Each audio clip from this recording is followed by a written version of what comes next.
I want to first introduce Ram Shriram.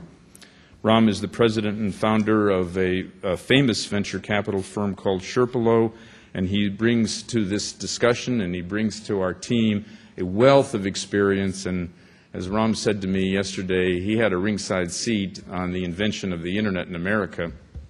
He'll tell you about it. Ram?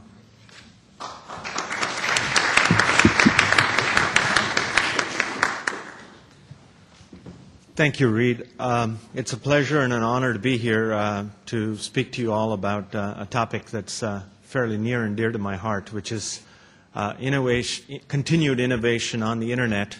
And by Internet, in this case, I mean mobile devices, which I think is the next great frontier for job creation, for new investments in young companies that are going to create new devices. And the reason this is true is the mobile phone is the new PC. Just like in the early 80s, you saw innovation in the form of the Macintosh and the IBM personal computer that unleashed that whole new wave of software companies, whole new wave of services, whole new productivity models for how we use everything from email to spreadsheets to what you see used every day in offices. That same model will now apply to an anywhere, any place, any application kind of model, which is what the mobile device in your hand represents. What we're seeing is the early primitive form factor of that, which of course has in the last 3 weeks been embellished by things like the iPhone, which for any of you that have used it is a huge leap forward from the phones that we just used a month ago. But that's still the tip of the iceberg. It's the beginning of something big. And we, America, has a chance to lead the world in innovation in the sphere. But public policy has an important role to play in this. And this is why open access is very, very important. So that's the angle that I see on this, which is what excited me about this when Reed came out to California last November and said, hey, there's this whole new 700 megahertz frequency, and this is the opportunity that I see with respect to bidding on it. And I said, well, look what? I don't fund any mobile startups today because I asked them, it doesn't matter how many PhDs on the team and how smart they are. The first question I ask them is, do you have a deal with Verizon or AT&T? If you don't, come back when you do. And that's where new investments are getting blocked. And because they're getting blocked, you're not seeing those new services. Let me give you a very simple way to compare this. Look at your wired Internet and the number of services that you use today on your wired Internet offered by Google, by eBay, by Yahoo, Microsoft, whoever, and thousands of little startups. And then go look at your mobile phone and see how many applications you have on that. I rest my case. So this is where open access is really important because it's open access for new devices to connect to the network and for new services to connect to the network. And it should not have a gatekeeper that decides which new application shall be offered. And usually when it is offered, by the way, and I've seen this as well, it takes a long time for a young company in a garage to try to negotiate with a large carrier. But when they do finally get there, it's uneconomic for them. They may not be able to survive. So I'm not here to hold a brief for large companies.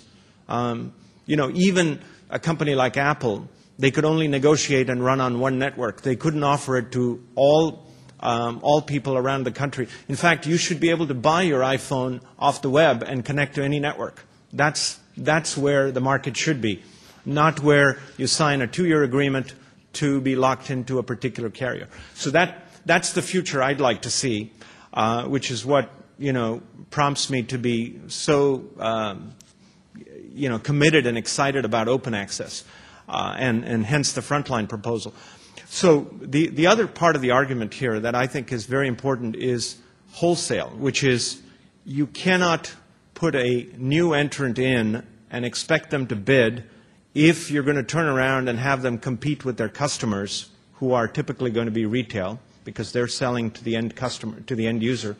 So it needs to be a new model. And the current state of what I've seen, and you know, I am new to the ways of Washington, so what little has come out in the press is not clear to me as to what the service rules are that are being proposed. But I will say this, half measures will only cause new entrants to shy away from bidding for this new frequency, and hence will play right back into the hands of the current incumbents, who will be able to get those at even lower prices and largely hoard the frequency. And that, I think, would be an unfortunate conclusion to this whole process, because that would defeat the purpose of innovation, that would defeat the purpose of job creation and new investment in mobile services and devices. This is a whole new platform for new products to come out on. And if, for those of you that know and love the Internet and use it every day, well, think of mobile as the new frontier of the Internet. And public policy in this over the next 3 weeks has a huge role to play in how we define and shape the future of that. And if we do it wrong, I think we will continue to lag the world in a huge way. And I hope that that message comes through in the form of making sure that the service rules are fairly unambiguous about encouraging new bidders to come in based on giving them a fair platform on which to build a network, and build a network 99% build-out requirement, not a 75% requirement. Which 25% of the country don't you want to serve? And lastly, I will say one more thing, which is I think it is really important to make sure that in the process of building out this new network, that open access here clearly should be anybody can connect. So we should be completely agnostic to any new player. It can be a small startup, and of course there will be rules for them to test out, to make sure spam is filtered out, to make sure that the network doesn't get degraded with chaos and with applications that don't quite work and those sorts of things. But the marketplace can address that. It has addressed that in the broader Internet today, in the wired Internet, in the same way we can address that on the mobile Internet. So thank you very much, and I hope we can continue to fight the good fight here.